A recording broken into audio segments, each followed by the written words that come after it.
بسم اللہ الرحمن الرحیم۔ السلام علیکم ورحمۃ اللہ وبرکاتہ۔ میں ہوں پیر ابو نعمان رضوی سیفی۔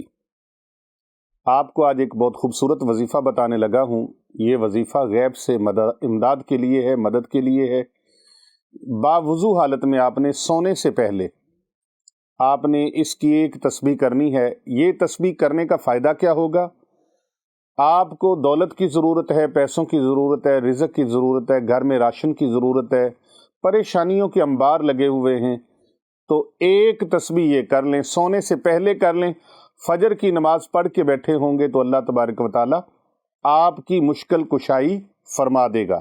اللہ تبارک و تعالیٰ کی طرف سے امداد موصول ہو جائے گی، آپ کی ضرورت کو پورا کر دیا جائے گا۔ پورا کرنے والا نظر نہیں آئے گا لیکن آپ کی ضرورت پوری ہو جائے گی، چاہے وہ لاکھوں کی ضرورت ہے، ہزاروں کی ضرورت ہے، وہ جس قدر بھی ضرورت ہے۔ کرنا کیا ہے؟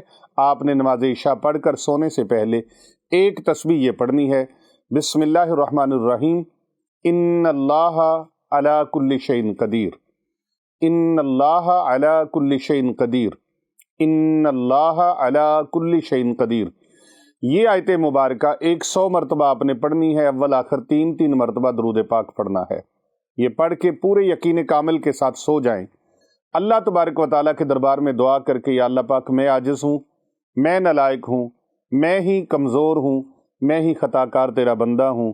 یا اللہ پاک، تو بڑا کرم نواز ہے، بڑا لجپال ہے، تو غفار ہے، غفور ہے، رحمان ہے، رحیم ہے، کریم ہے، سارے خزانوں کا، کائنات کے سارے خزانوں کا تو مالک ہے۔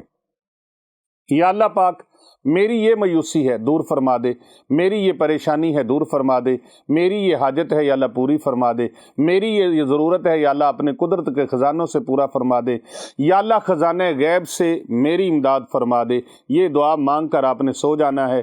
فجر کی نماز کے لیے اٹھنا ہے۔ نماز فجر پڑھ کر آپ اپنے مصلی پہ بیٹھے رہیں اور درود پاک کا نذرانہ پیش کرتے ہوئے نبی اکرم صلی اللہ علیہ وآلہ وسلم کے دربار میں درود و سلام کا نذرانہ پیش کریں۔ انشاءاللہ تعالیٰ آپ اپنے اس عمل سے ابھی فارغ نہیں ہوں گے، آپ کی امداد